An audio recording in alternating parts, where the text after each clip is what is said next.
Bom dia, gente. Hoje nós vamos começar a falar sobre a análise CA do transistor BJT.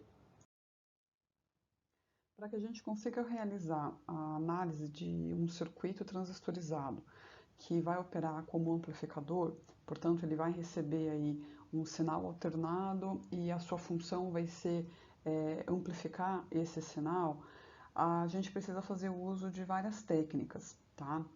E essas técnicas, elas acabam se dividindo em dois mundos, o mundo dos pequenos sinais e dos grandes sinais, tá? A gente vai entender, né, o que é pequeno, o que é grande, e basicamente nessa aula a gente vai se concentrar na análise para pequenos sinais. O fato é que muitas dessas técnicas elas vão derivando uma da outra e a análise acaba ficando até por vezes muito parecida. Então, aprender, no caso aqui, algumas técnicas focadas para pequenos sinais, já vai dar bagagem para vocês conseguirem depois fazer análise para grandes sinais, que vai acabar ficando para a eletrônica 2, onde vocês estudam outras topologias de amplificadores, e lá vocês vão perceber que vocês também vão fazer algumas análises baseadas em técnicas um pouquinho diferente das que eu vou apresentar aqui, mas muitas coisas vão se conversar, tá bom? Então, por isso que é bem importante vocês entenderem os princípios dessa aula, porque eles vão continuar sendo úteis daqui para frente para vocês, tá bom? E também vamos lembrar que tudo que nós aprendemos até a aula passada do ponto de vista de polarização CC, ele continua sendo verdade, a gente só vai assumir que agora aquele nosso ponto de polarização, que é o ponto Q, ele vai ficar congelado, tá? Então a gente coloca o circuito em um ponto de operação que a gente projetou e deixa aquele ponto lá imutável, tá? Amplificar significa aumentar, né? Então, você tem um circuito amplificador, você vai ter um circuito cujo sinal na sua saída é um sinal maior do que aquele que você aplicou na entrada do circuito. Esse sinal maior ele pode ser aí do ponto de vista de tensão ou de corrente, então, de forma genérica, a gente costuma pensar que a gente tem um efeito aí de amplificação de potência, né? Então a gente tem uma potência maior na saída em relação à potência de entrada do circuito. E a pergunta que fica aí nesse caso é como isso é possível, né? Se a lei da conservação da energia nos diz que o nosso rendimento está limitado aí a 1, né? Que é aquela situação em que você tem potências iguais, né? Porque você não tem como gerar uma potência pelo circuito, né? Na verdade, a potência está limitada à tua fonte, né? Então, como que seria possível você ter esse cenário aqui, sendo isso aqui uma verdade?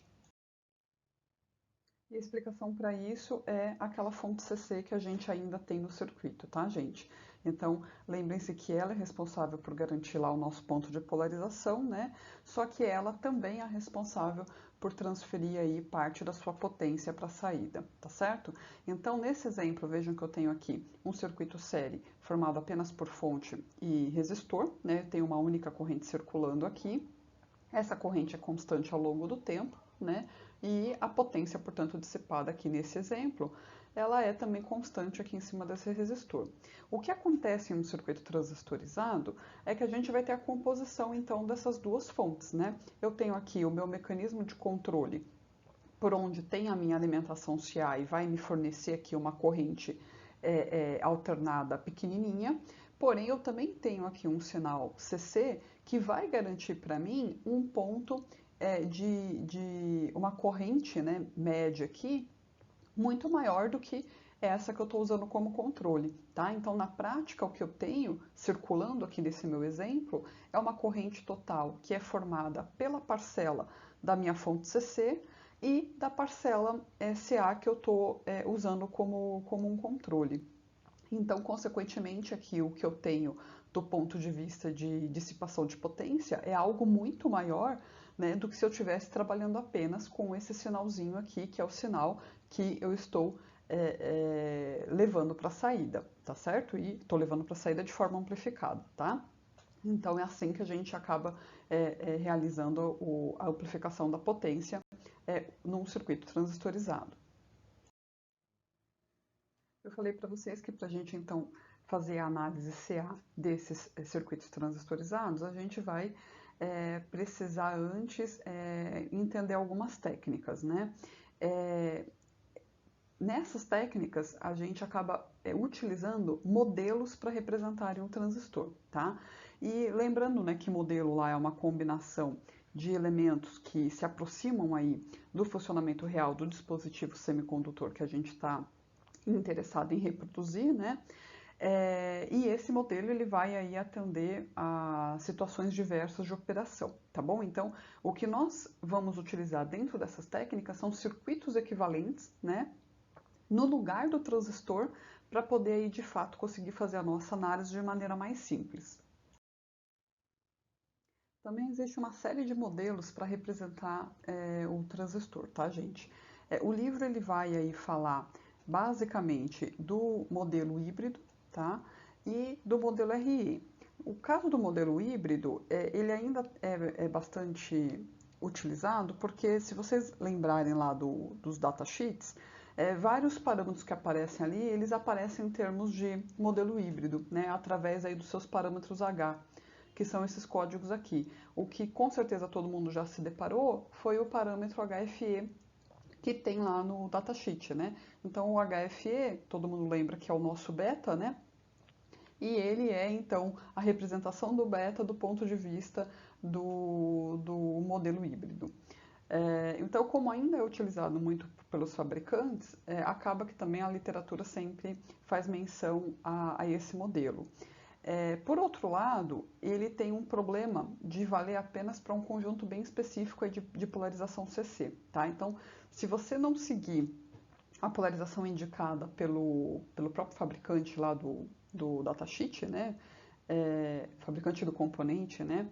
Que realizou o teste em uma determinada situação, os parâmetros tendem a ficar bastante diferentes na prática se você estiver então fora dessas condições aqui, tá certo? Então, um modelo que acaba sendo um pouco menos suscetível a essa oscilação, embora ele também tenha uma ou outra limitação, que eu não vou entrar no mérito agora, é o modelo RE. Para o modelo RE, os parâmetros que a gente vai se concentrar é na questão do beta, o RE e o RO, que logo vai ficar mais claro o que eles querem dizer. Mas a vantagem desse modelo é que ele realmente ele funciona para qualquer ponto dentro da região ativa, tá? Então isso dá uma autonomia melhor para esse tipo de modelo. Porém, como eu já comentei, uma vez que você aprendeu a fazer a modelagem com um ou outro tipo, você vai ver que muitas coisas são parecidas, tá?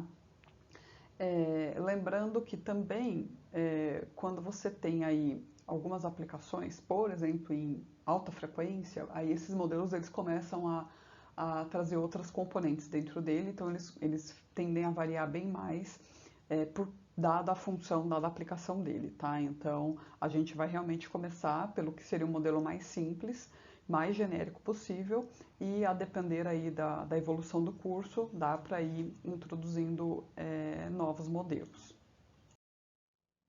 Então, para a gente modelar o TBJ, vamos começar primeiro analisando aí um circuito que a gente já conhece agora e que nós acoplamos o nosso sinal aí de interesse para ser amplificado, tá bom? Então, se vocês lembrarem, do ponto de vista CC, nós fizemos essa análise aqui até a semana passada, né? A fonte CC deu para mim o meu ponto quiescente, meu ponto de trabalho, e agora a gente faz o acoplamento aqui do meu sinal alternado para poder pegar aqui na saída do meu circuito esse sinal amplificado, tá? Então a função dos capacitores é fazer esse acoplamento e desacoplamento. Do ponto de vista CA, os capacitores aqui C1 e C2, eles vão funcionar realmente como uma reatância muito baixinha, portanto praticamente um curto-circuito. Tá? Então, do ponto de vista do sinal alternado, eles não enxergam esse capacitor e tem passagem tranquila por esses pontos. Tá? Então, eu consigo acoplar aqui o meu sinal AC ao meu núcleo aqui do circuito, né, via capacitor C1 e consigo pegar esse sinal amplificado aqui na saída via capacitor C2. Por outro lado, esses capacitores funcionam aí como circuitos abertos, né, para o meu nível DC. como eu tenho aqui a fonte DC e eu não quero que ela interfira no resultado aqui da minha saída, bem como aqui na minha entrada do circuito, então acaba que esses capacitores evitam essa influência, tá? Um sinal DC, ele vai ter ali 0 de frequência, né? E então isso leva esses capacitores a uma reatância muito alta. Então eles realmente viram aqui circuitos abertos para o sinal DC, tá bom? Da mesma forma aqui no emissor, eu tenho o que a gente chama de capacitor de passagem, tá? Então esse capacitor de passagem, ele vai realmente só ter algum efeito para o meu sinal alternado, tá?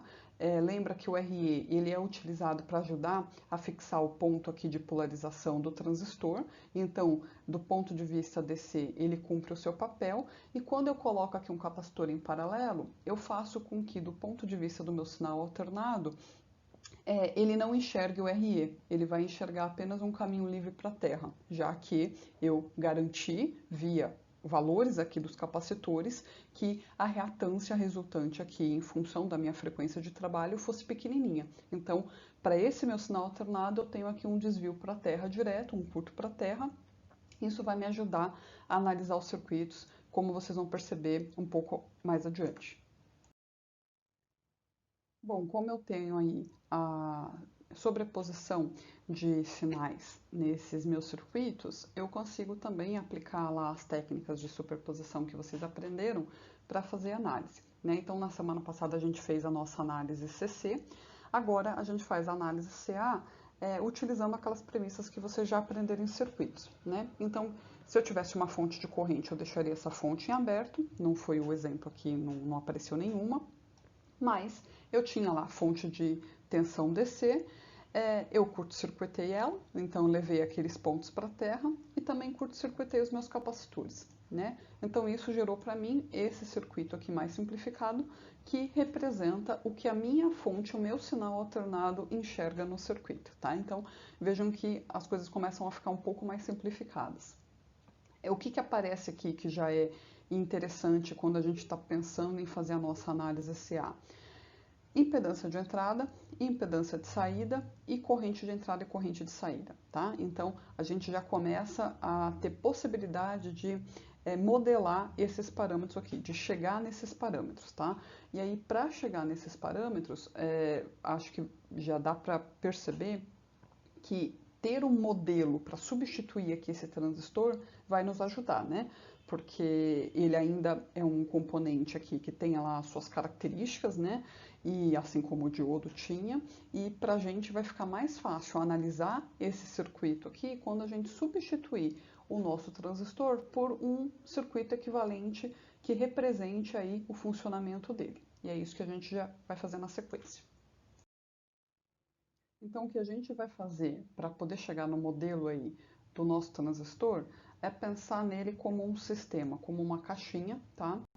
Que vai ter aí uma entrada, da qual eu estou chamando aqui, estou aplicando um sinal VI, que vai dar para mim uma corrente de entrada e, portanto, vai também me dar uma impedância de entrada.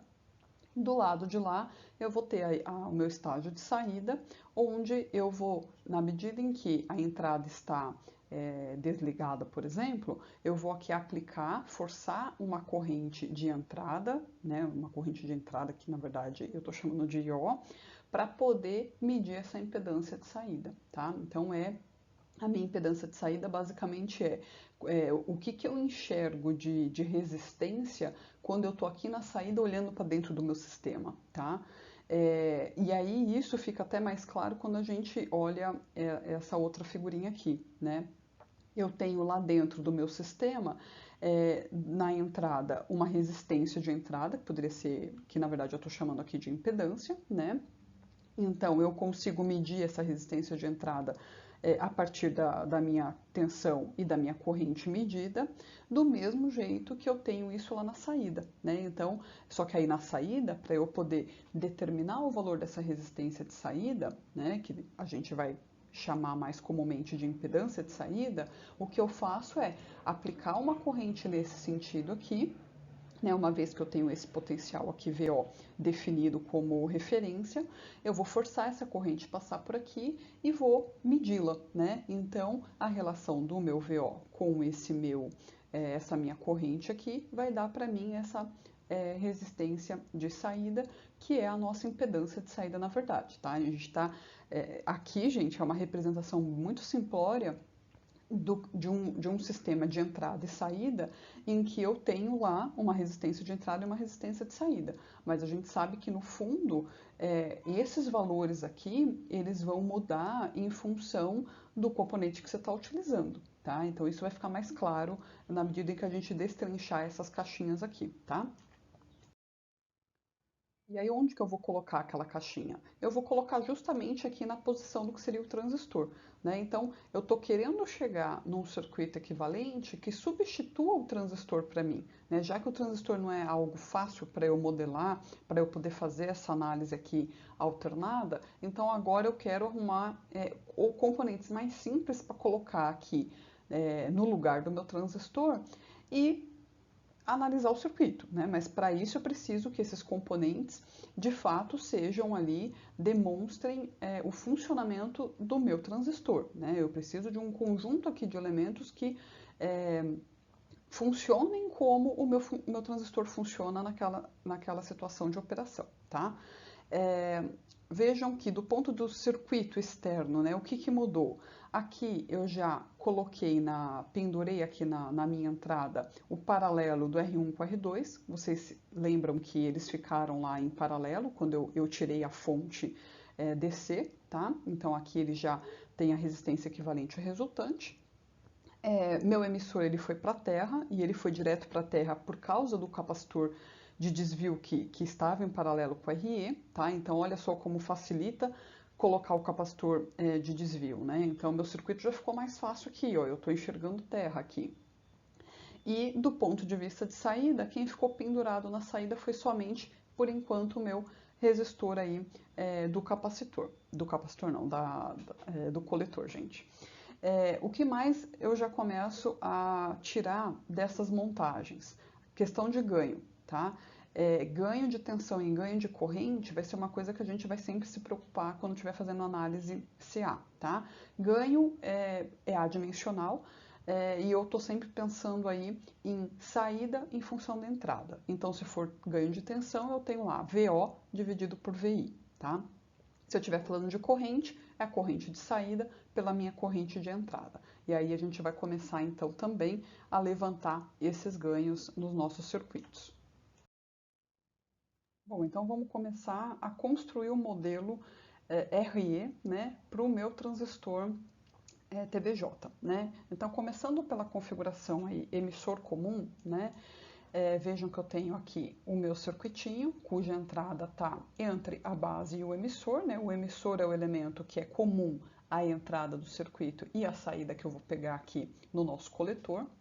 E aí, o que eu já consigo observar dessa montagem?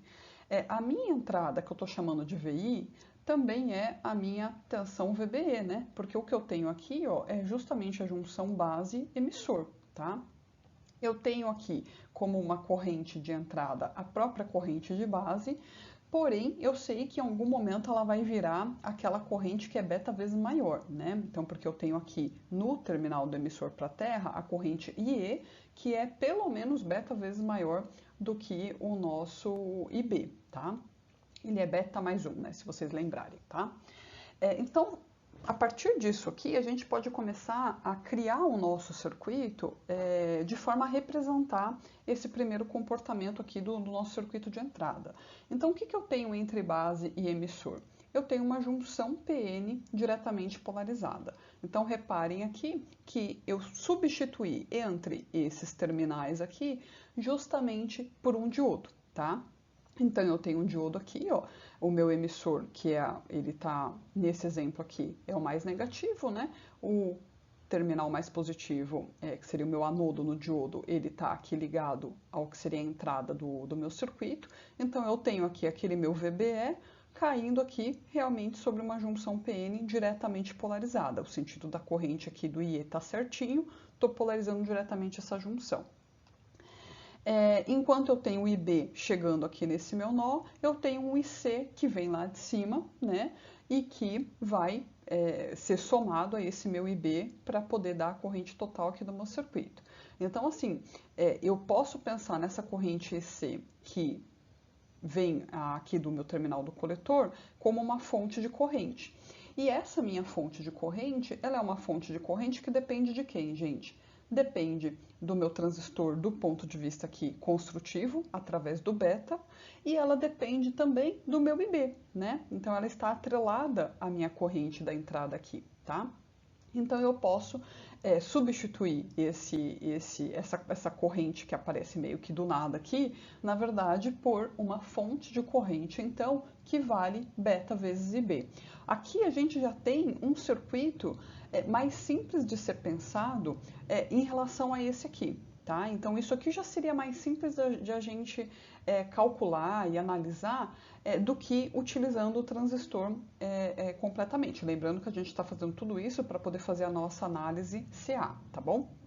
Mas isso ainda não é muito amigável. Por quê? Porque eu ainda tenho aqui uma junção PN que a gente tentou evitar trabalhar com ela nas nossas análises de circuitos com diodo, porque também ela tem as suas particularidades lá, né? A gente foi também substituindo naqueles circuitos por modelo equivalente, né?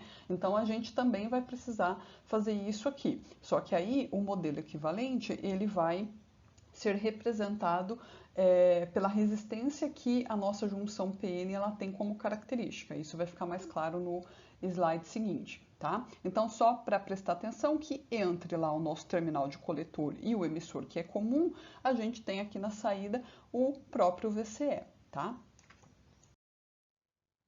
Então, se a gente lembrar do nosso diodo diretamente polarizado, ele tinha lá uma resistência associada que nós chamamos na ocasião de RD, né? E o meu RD, ele valia lá 26 milivolts dividido pela corrente direta que estava passando pela junção.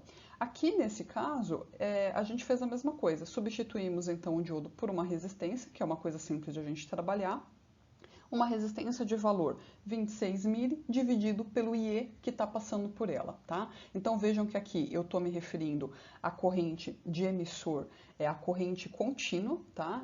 Ou seja, a corrente de polarização CC. Então, esse é um outro detalhe, tá, gente? Sempre que a gente estiver trabalhando com os dados referente à polarização DC, as letras elas vão ficar aqui em maiúsculo. Quando a análise é a análise CA, a gente usa aí as letras em minúsculo, tá? Então a gente separa o que pertence ao mundo DC com letras maiúsculas e o mundo CA com letras minúsculas, tá bom? Tudo porque a gente está trabalhando com superposição agora de sinais. Então a gente vai ter a parcela de ambas as fontes sendo somadas aí, tá certo? Então aquele nosso diodo, ele ficou mais simples porque ele foi substituído por uma resistência que representa a sua resistência interna quando ele está funcionando ali com uma determinada corrente passando por ele, tá?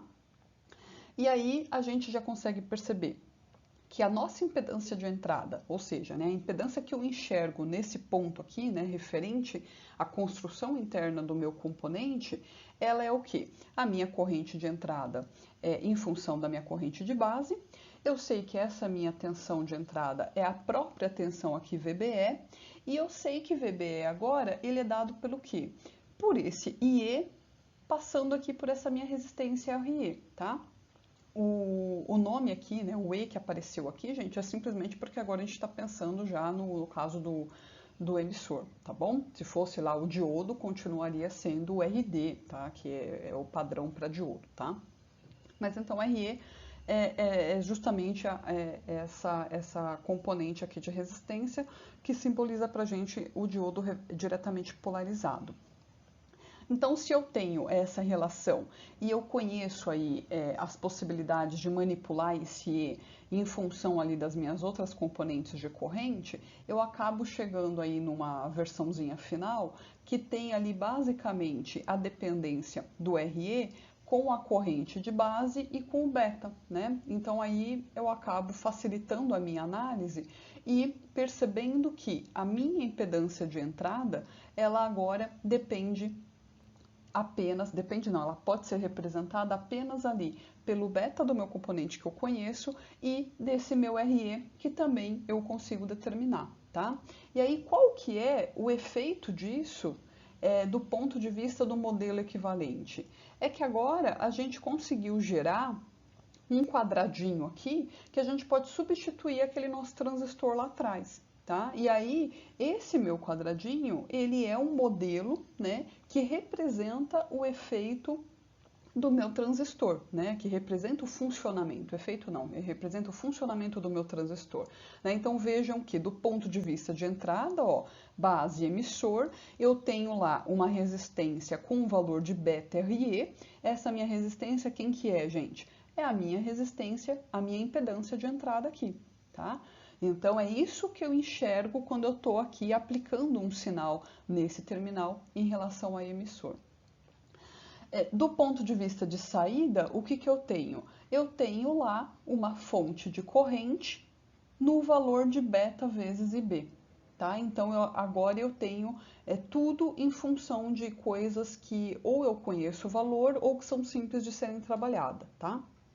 O problema desse modelo simplificado aqui, RE para emissor comum, é que aqui a gente não está considerando efeito Early, tá? Então, esse modelinho mais simples, que aqui na saída você tem apenas a sua fonte de corrente aqui no valor de beta e B, ele não considera o efeito aqui da inclinação daquelas nossas curvas de saída, né, que é dado aí pelo efeito Early. E aí a gente vai incluir esse efeito no slide seguinte. Então, só para lembrar, gente, a questão do efeito Early, né, na saída, eu tenho lá a nossa curva IC por VCE. Lembre-se que eu estou falando aqui nesse primeiro momento da configuração emissor comum, beleza? Na configuração emissor comum, a gente acaba tendo essa leve dependência da nossa corrente aqui na saída em função do VCE, tá? Elas não são independentes como nós gostaríamos que fosse, né? Se elas fossem essas curvas aqui, elas seriam paralelas e planas, né? Mas não, acaba existindo essa modulação, esse efeito de modulação que a gente tem aqui e que vai nos dar a nossa tensão Early que aparece lá atrás, tá? Que é o VA aqui. Lembrem-se que essa inclinação dá para nós a impedância de saída, tá? Então, o inverso aqui, né, dessas inclinações, dá pra gente o nosso RO, que é a própria resistência de saída. Eu posso, de maneira prática, né, supondo que você não tenha lá o VA, né, disponível para você, por exemplo, num catálogo, num datasheet, você pode determinar a tua resistência de saída pegando um delta VCE aqui, tá? E um delta IC, então isso já vai te dar a possibilidade de calcular essa resistência. E aí o que você faz com ela é simplesmente colocar como uma resistência em paralelo com quem? Na tua saída, com a tua fonte de corrente, tá? Então, ó, se aqui é o meu VO, é aqui que eu vou colocar minha carga e terminar de montar o meu circuito, pensa que olhando daqui desse ponto para dentro do sistema, o que eu enxergo agora é isso. Eu tenho aqui uma fonte de corrente no valor lá do beta e B, e eu tenho uma resistência, que é uma resistência grande, porém, ela tem lá um valor, e esse valor, lembra que quanto maior a inclinação, menor é o valor da resistência, então isso fica mais crítico ainda, tá? Se esse valor fosse um valor muito alto, a gente poderia tirar esse resistor aqui da jogada, tá? Agora, na medida em que ele fica um valor menor, aí a gente precisa colocá-lo e utilizá-lo nas nossas análises, tá bom?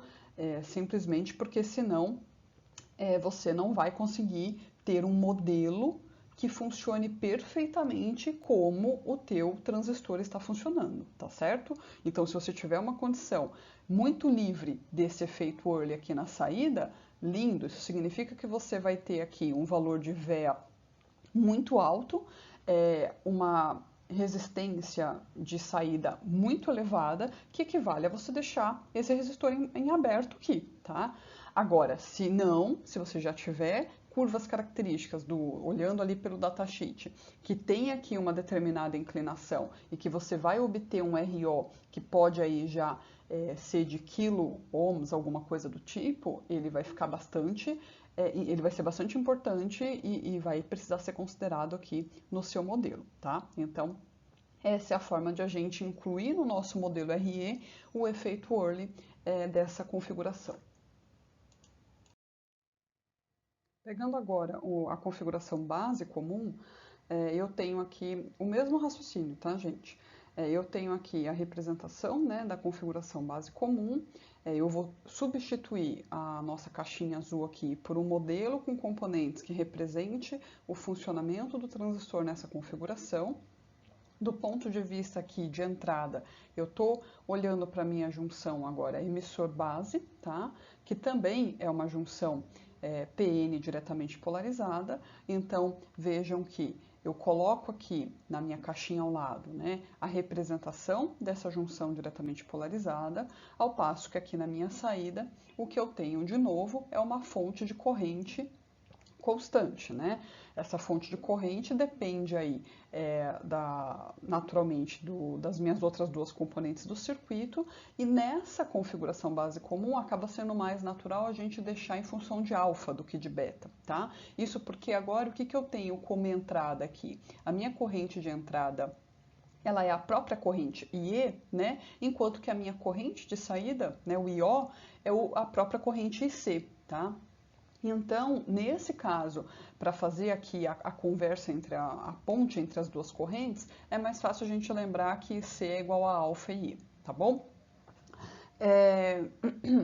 Vejam que eu tenho aqui o sentido da minha corrente de coletor, né, respeitando o sentido aqui da minha fonte de corrente, que também respeitou o funcionamento do circuito, né, do transistor do próprio circuito, da configuração do circuito, né, e vejam que ela é contrária à nossa corrente definida na nossa análise via sistema. Então, aquela caixinha que eu mostrei para vocês, né, com tensão de entrada, tensão de saída, corrente de entrada e corrente de saída, sempre aquele vai ser o padrão determinado como referência para poder fazer análise do sistema.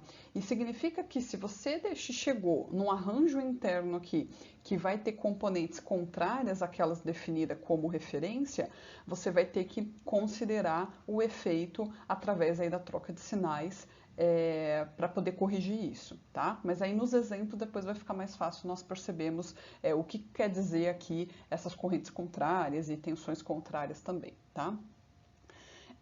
Beleza, o que eu fiz daqui para cá? Simplesmente substituir de novo o nosso diodo pela representação dele em função ali da sua resistência interna, mas olhem que o que mudou comparando com a configuração emissor comum? Mudou, gente, que agora o meu sinal ele é aplicado entre emissor e base. Então, eu estou falando de uma corrente de entrada que é a própria corrente E. Ou seja, o que passa pelo meu diodo é essa própria corrente E. Então, eu não tenho nenhum efeito de beta, né? Na configuração anterior, a entrada era feita pela corrente de base, né? Do ponto de vista de corrente, a gente estava falando em corrente de base. Da corrente de base para o resistor que estava pendurado lá no nosso emissor, nós tínhamos a diferença de estar falando de correntes diferentes, né? O que passava pela minha junção e saía lá no terminal do emissor era a corrente de emissor. Então, eu precisava considerar o efeito do beta naquela situação. Aqui não. Aqui a minha corrente de entrada já é a que termina no meu ponto comum, que agora é a base, tá? Que é esse terminal aqui. Logo, eu substituo aqui o meu diodo apenas pelo valor da sua resistência interna, que é o 26 mV dividido pela corrente I que flui lá do ponto de vista de polarização DC. E isso já dá para a gente a nossa impedância de entrada direto. Então, nessa configuração, olha só, a minha impedância de entrada ela é muito baixinha. Ela vai ser o máximo que a gente consegue ter para resistência ali interna do diodo polarizado. Eu estou falando aí de até 50 ohms em média, tá? Valores até muito menores, 20 ohms, tá? Então, uma primeira característica dessa configuração é ela já apresentar essa impedância de entrada bem baixinha, tá certo? Do ponto de vista de saída, eu tenho lá uma fonte de corrente que é praticamente o valor da própria corrente de entrada, tá? E aí, se vocês se lembrarem da curva de saída IE por o VCO lá VCO não, o VCB, né, que é essa tensão aqui, a gente tem uma independência muito grande entre as duas componentes, né? Porque a corrente IE, ela é praticamente igual à tua corrente IC, né? Então, elas são extremamente paralelas. Vejam lá o nosso esqueminha, o livro, as figuras que eu mostrei para vocês, tá? Então, a gente não tem o efeito Early aqui na configuração base comum, tá bom? Isso vai dar pra gente um RO. Olha lá, eu fiz a representação do RO aqui. Só que esse RO, ele tende a infinito. Do ponto de vista prático, a gente está falando aí de valores de mega ohm. Mas a gente pode dizer que nessa configuração a impedância de saída é infinita, tá? Então, o efeito dela no circuito pode ser desprezado aí, porque qualquer coisa que esteja em paralelo com ela, você vai ter uma resistência equivalente que é a própria outra coisa que está em paralelo, né? Porque o valor dela é muito grande, então a equivalência vai resultar no valor por exemplo, da tua carga que estiver acoplada aqui, tá? Então, ela tem um efeito aí que pode ser desprezado. Agora a gente vai começar a analisar os nossos circuitos de polarização, trocando então o transistor pelo modelo equivalente dele, tá? Vocês devem ter reparado que eu não apresentei um modelo específico para configuração coletor comum, e isso é porque a gente acaba utilizando o mesmo modelo do emissor comum, e aí quando a gente tiver alguma aplicação desse caso, a gente faz a troca e vocês vão perceber que é tranquilo, tá? Então, a primeira montagem que nós aprendemos lá, fazendo a polarização CC, e agora a gente vai fazer a análise CA com o uso dos modelos, é a configuração de polarização fixa, que era a nossa situação lá, o nosso circuitinho mais simples, tá? Então, reparem que aqui a gente tem o miolinho que nós aprendemos a calcular do ponto de vista DC. Agora a gente pega, acopla um sinal aqui na base, né? Portanto, eu tenho uma configuração emissor comum, e aí a gente faz todo o rearranjo do circuito do ponto de vista CA, ou seja, curto-circuita lá, né? Leva a fonte para a terra, curto-circuita os capacitores, e aí o que nós temos é algo como isso daqui, que é bem semelhante até ao primeiro exemplo que eu comecei a explicar antes de chegar aqui nos modelos, tá? A diferença é que naquela primeira configuração, ela já era a configuração com o divisor de tensão, né, na base. E então a gente tinha, não era o RB que aparecia aqui, era o paralelo entre R1 e R2, que eu vou mostrar de novo aqui na sequência, tá? Agora, com a polarização fixa, que é esse circuito, a gente tem esse circuito como resultante, agora a gente vai trocar o transistor pelo modelo equivalente dele. E aí a gente chega nesse circuito final, que tem aí o modelo do transistor substituindo ele, né, e os componentes do circuito referentes aí à polarização fixa que a gente já tinha previsto, tá? Então, isso aqui é mais fácil de a gente fazer as análises e de calcular os parâmetros de interesse nosso, tá?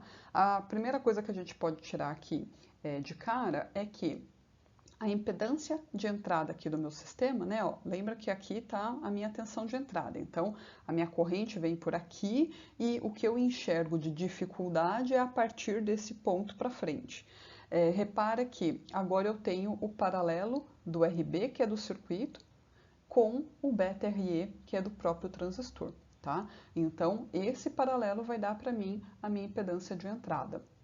Do ponto de vista prático, normalmente o beta RE ele é bem menor do que o próprio valor do RB do circuito. Então, acaba que o paralelo entre os dois acaba sendo muito próximo ao valor do próprio beta RE. Então, se houver aqui essa confirmação de que o RB é bem maior, né, pelo menos umas 10 vezes aí em relação ao beta RE, a gente pode sim adotar essa aproximação tranquilamente, tá? Do mesmo jeito que lá na saída, agora eu tenho uma impedância de saída que está sendo enxergada como o quê? Como tudo que está daqui para cá no meu circuito, né? Então, o que sobra para mim do ponto de vista de saída, quando eu estou analisando aí a minha montagem, é o que? O paralelo desses dois componentes aqui, que é o RO e o meu RC. Como o RO, né, que é o que está trazendo para mim aqui até a influência do efeito Early, ele costuma ser um valor grande também, a menos que você tenha um efeito Early muito acentuado, comparativamente ao RC, ele também costuma ser umas 10 vezes maior, tá? Então, de novo, se isso for verdade, você vai acabar chegando aí numa impedância de saída que é o próprio valor do teu RC, tá bom? E aí, se eu tenho entrada e saída, eu consigo calcular ganho e se eu destrinchar isso em função das correntes e dessas resistências que a gente está falando, eu vou acabar percebendo que nessa montagem o meu ganho de tensão ele é um ganho negativo, e a gente já vai entender por quê, e que depende aí apenas dos nossos componentes, tá? Então veja que eu tenho um ganho de tensão que ele é a razão aqui do RC, que é o resistor lá do coletor, com o RE, que é o valor da resistência da minha junção diretamente polarizada, a gente já consegue perceber que eu tenho um ganho de tensão ali considerável. Por quê? Porque RE é bem maior do que perdão, o RC é bem maior do que esse meu RE, tá? Então, para vocês que devem ter montado essa configuração em laboratório, na verdade, vocês montaram a com divisor, mas muito, o ganho ele vai dar igual, tá? Depende apenas aí das características do meu circuito e do meu transistor, tá certo? O fato de eu ter esse negativo, ele vai indicar para mim aquela mudança de fase, que vocês também devem ter percebido quando fizeram análise prática, tá? Esse negativo, ele vem disso aqui, gente, ó, eu tô definindo, em função lá do meu esquema de duas portas, do meu sistema de duas portas, eu defino como referência VO pego aqui, ó. Só que repara no sentido que vem a corrente da saída, é daqui para cá. Eu falo, professora, mas por que é esse sentido? Esse sentido vem desde o circuito, antes de eu mudar ele lá aterrar a fonte de tensão contínua, ele já estava definido, né? Lembra que a minha fonte VCC ela está aqui e a minha corrente de saída flui do resistor do coletor para o transistor, né? Então ela flui nesse sentido aqui. Então, no fundo, se ela flui nesse sentido, a minha tensão ela seria contrária, concorda? Então, como a gente está pegando como referência o mais aqui e o menos aqui, a gente tem esse sinal negativo que vai aparecer aqui.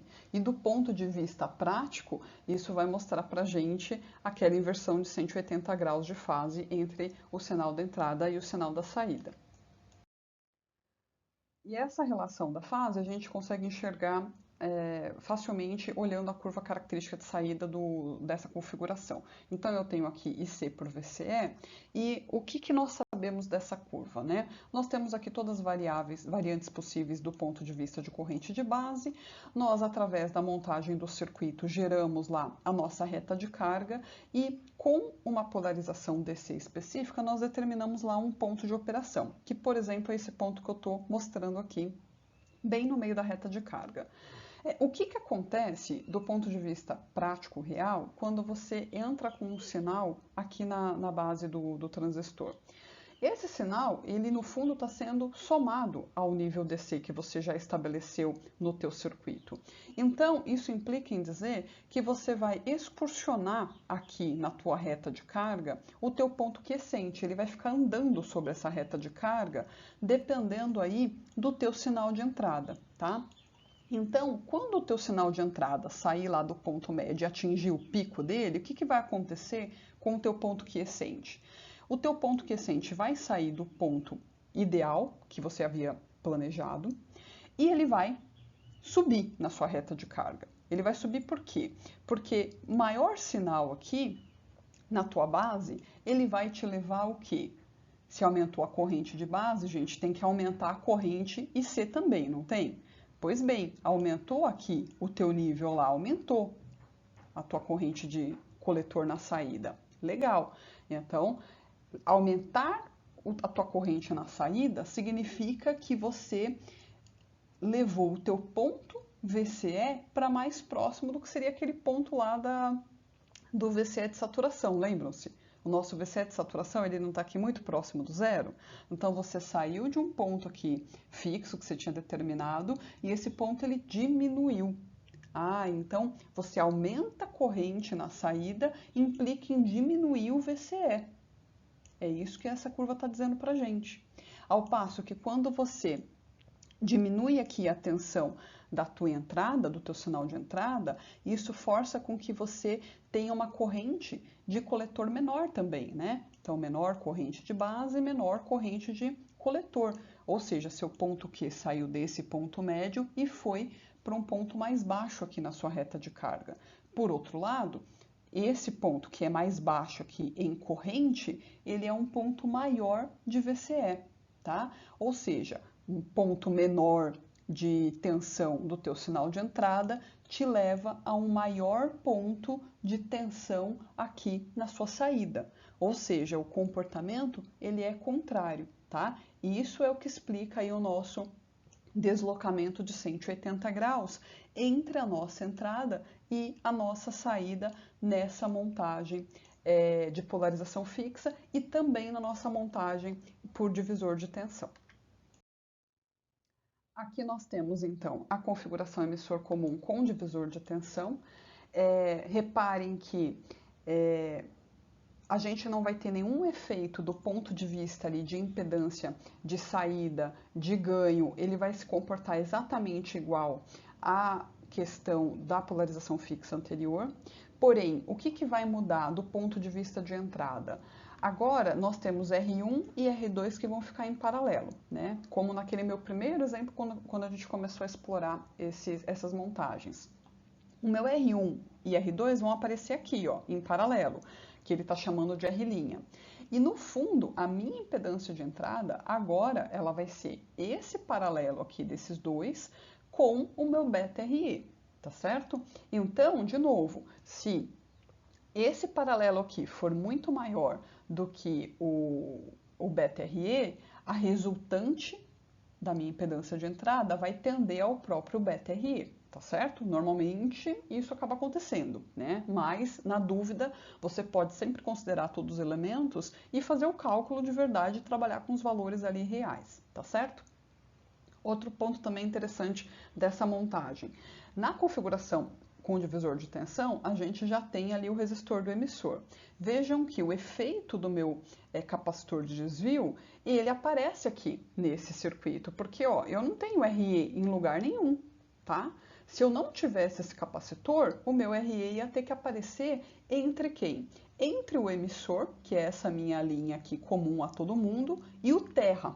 Tá? Então, eu teria um componente entre essas duas coisas. Então, a minha análise ficaria um pouquinho mais complicada e eu vou mostrar um exemplo a seguir, tá? Mas do resto, todo o comportamento é igual, tá? A impedância aqui de saída depende do RC e do RO, que tende a ser maior, então acaba que a minha impedância ela também vai tender ao RC e o meu ganho ele vai aparecer ali dependente apenas dos resistores e com a diferença de 180 graus de fase.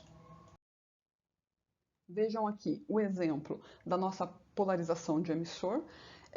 Nesse caso, eu trago aí o resistor de emissor e não uso o capacitor de desvio. E então, agora o nosso modelo vai ficar dessa forma, tá? Do ponto de vista do modelo do transistor, continua sendo aquele que nós trabalhamos, tá? Só que agora, entre o meu emissor e o terra, eu tenho lá o meu resistor de emissor.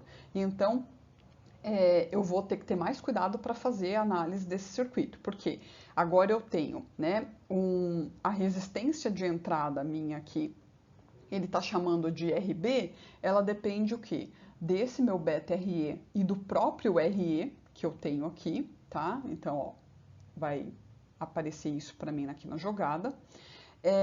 Lembrando, né, que se sobre esse meu beta RE passa a minha corrente B. Porém, no meu resistor RE vai passar a corrente IE. Então, eu tenho um beta aqui surgindo nessa componente. Então, esse fator beta ele vai entrar aqui na minha análise do ponto de vista aí do circuito da minha entrada, tá?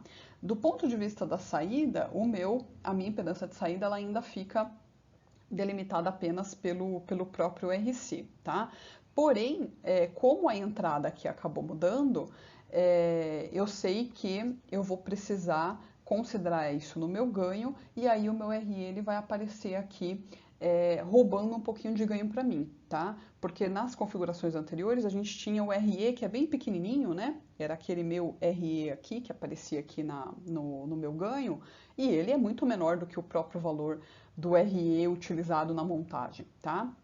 Então, a polarização com o emissor, né, a polarização sem desvio, ela vai ter essa perda aqui no ganho em função de você agora ter essa componente aparecendo aqui na nossa análise, tá bom? Então, novamente, do ponto de vista de impedância de entrada, eu tenho agora o paralelo desse meu RB, que é o RB do circuito, com essa parcela toda aqui que a gente está chamando de ZB e que vai depender ali dos componentes e do beta do meu transistor, beleza? Agora nós temos a configuração conhecida como seguidor de emissor, que talvez vocês também tenham montado. Nessa configuração, a gente pega o sinal da saída exatamente no emissor, tá? Então vejam que eu não estou pegando aqui no coletor. Até por isso, quando eu transformo aqui esse circuito no seu equivalente CA e faço levo a fonte DC aqui para a terra, eu acabo levando o meu coletor aqui para a terra e isso dá para a gente ali a configuração de coletor comum, tá? Então o meu coletor é que vai acabar ficando em comum aqui nessa configuração. E a minha saída eu estou pegando aqui, ó, no meu terminal do emissor, tá? A característica dessa montagem é ela não apresentar ganho de tensão. Na verdade, o ganho é até um pouquinho menor do que 1, porque a gente sabe que isso aqui é um diodo que vai roubar aqui uma tensãozinha para ele, né? E então, o sinal que chega aqui, ele chega reduzido da própria queda de potencial da nossa junção, tá certo? Então, eu tenho aqui o meu modelo desse circuitinho, eu tenho lá a minha impedância de entrada que depende do meu RB e depende desses dois camaradas aqui, do mesmo jeito que eu comentei na análise anterior, né? Então eu tenho lá o RB da montagem com essa impedância que ele está chamando de Bzinho aqui, referente a essas duas componentes. Ao passo que, do ponto de vista de saída, vejam que agora meu coletor está indo direto para a terra, e então a minha impedância de saída ela se torna muito baixa, ela vai depender basicamente ali da minha junção diretamente polarizada apenas, tá? Lembrando que quando eu estou fazendo análise da impedância de saída, eu estou considerando a entrada nula. Então, quando eu considero a entrada nula, isso aqui tudo some, tá, gente? Aí, basicamente, o que vai sobrar para nós é o próprio RE, né? Porque aí os paralelos vão tender sempre ao valor de menor, né? Ao menor valor de resistência existente. E aí isso acaba dando para a gente ganho de corrente, tá? Que a gente vai falar um pouco depois, né? Por enquanto eu ainda não foquei muito em ganho de corrente, depois a gente vai abordar isso. Porém, do ponto de vista de tensão, a gente vai ter ali praticamente ganho unitário, tá? E essas características acabam fazendo com que o seguidor de emissor ele seja mais utilizado em estágios em que você queira fazer casamento de impedância, em que você justamente queira promover ali uma amplificação do ponto de vista de corrente, tá? E para fechar, o que eu queria comentar também do seguidor de emissor é a questão do não deslocamento de fase, né? Então vejam que agora, né, qualquer coisa que eu faça do ponto de vista de entrada, ela é vista diretamente aqui na saída, através do RE, tá? Então eu não tenho mais aquele fenômeno que eu mostrei para vocês na reta de carga acontecendo aqui, porque eu estou pegando exatamente no emissor, em cima do meu resistor, tá? Na verdade, aqui em paralelo com o meu resistor de emissor, tá certo? Então aí o meu efeito é direto. Eu não tenho mudança de fase, e então eu tenho a reprodução do meu sinal de entrada exatamente aqui na saída. Para finalizar, do ponto de vista de configurações, agora a gente analisa um circuito aqui em base comum, né? Com polarização aí do emissor, tá? Então eu tenho aqui o meu emissor polarizado. Nessa configuração é mais interessante a gente trocar o transistor pelo modelo equivalente aí ao base comum, tá? Lembrando que agora eu tenho como corrente de entrada o meu IE e a minha corrente de saída o meu IC. Então, a relação entre ambos aí é de alfa, que é aproximadamente igual a 1, tá certo?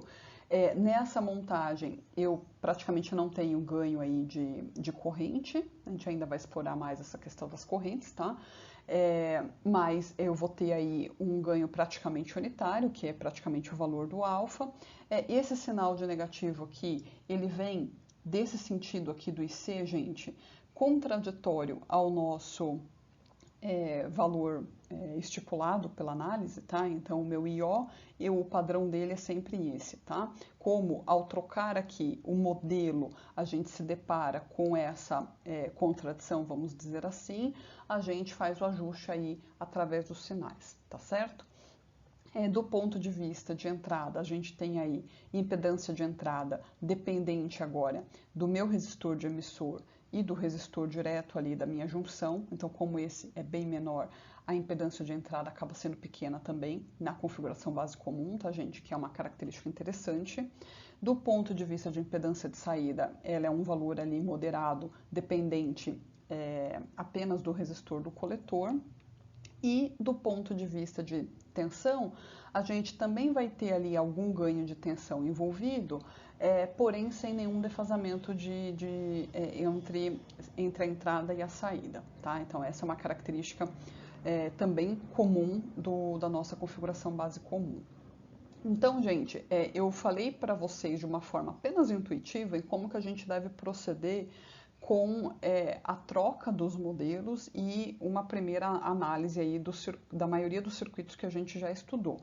Eu não tenho nenhuma pretensão de, em tão pouco tempo, modelar cada um desses circuitos, porque daí a gente ia necessitar de pelo menos 3, 4 vezes o tempo necessário para isso. Então o que eu vou contar é que vocês vão complementar essa nossa explanação mais intuitiva diretamente no livro, porque o livro ele vai trazer um passo a passo de como esses ganhos acabam ficando aí em função apenas dos elementos de resistência, por exemplo, do teu circuito, tá? Ou seja, mudar a configuração, o tipo de circuito que você está montando, ele vai afetar essas variáveis que são variáveis de interesse para a gente, tá bom? Então essa é a primeira coisa que eu quero que vocês notem. E no livro ele vai trazer o passo a passo de como esses parâmetros são calculados para cada circuito, para cada configuração, tá bom? Então, por enquanto a gente vai ficar por aqui, mas eu preciso realmente que vocês façam a complementação para poder deixar essa coisa um pouquinho mais sólida, tá certo? E um outro aspecto também para a gente encerrar aqui essa nossa primeira abordagem é a questão da influência da carga e da própria fonte no circuito, tá? A gente analisou o circuito até agora pensando num sinal VI diretamente entrando ali no ponto específico do teu circuito e analisando ali a saída em aberto, tá? Essa saída em aberto que a gente chama aí sem carga, no load, ela vai te dar as melhores condições possíveis de funcionamento de todos os seus circuitos, tá, gente? A hora que você acopla uma carga, esses valores eles tendem a cair. E tendem a cair por quê, gente? Tendem a cair, pelo menos a mudar de alguma forma, né? Porque só da gente olhar aqui nesse exemplo, vejam que ao colocar a minha carga RL, o que eu gerei aqui? Eu gerei uma resistência equivalente entre todas essas componentes, tá? Então, eu vou ter que trabalhar com isso. Esses valores vão mudar em função da minha carga, e eu ter, por exemplo, resistência RO muito elevada é bom porque justamente ela sai da jogada quando eu faço aqui a minha equivalência, tá certo? Então, é isso que vocês precisam começar a se acostumar daqui para frente, tá? Então, colocar uma carga aqui, ela vai gerar esse efeito, né? Uma carga muito alta é exatamente a análise que a gente fez, porque é uma carga que ela também não vai afetar o meu circuito, né? Agora, cargas muito baixinhas, elas vão afetar consideravelmente a nossa análise. Então, a gente precisa perceber esse tipo de coisa. Do ponto de vista de entrada, a gente tratou até agora pensando aqui, ó, eu tenho um sinal Vin que está sendo aplicado nesse ponto do circuito. Beleza. Do ponto de vista de fonte, a gente sabe que um gerador ele vai ter lá a sua construção interna, ele vai ter a sua perda interna, e se você considerar isso no teu circuito, aí essas resistências vão precisar ser somadas aí, tá? Então os nossos paralelos resultantes eles vão também perder por conta dessas resistências que aparecem aí adicionais na nossa análise, tá certo? Então a gente não vai ter tempo de olhar variantes aí muito complexas, mas é bom que vocês também, pelo menos, tenham a intuição de que você pode ir adicionando elementos a esses nossos circuitos e cada elemento ele vai ter a sua parcela ali de influência, tá? E, no fundo, quando você está projetando, você precisa realmente ter essa percepção e trazer ali tudo o que é possível de afetar o teu comportamento como um todo, tá certo? Então, a gente precisa tomar cuidado com algumas aproximações se a gente está num processo de projeto, tá bom? Então, por isso não, por hoje a gente vai ficar até esse ponto e vamos ver o que a gente consegue avançar com os exercícios complementares, né, a lista e algumas coisinhas essas que eu vou propor para vocês. Bom trabalho aí, gente!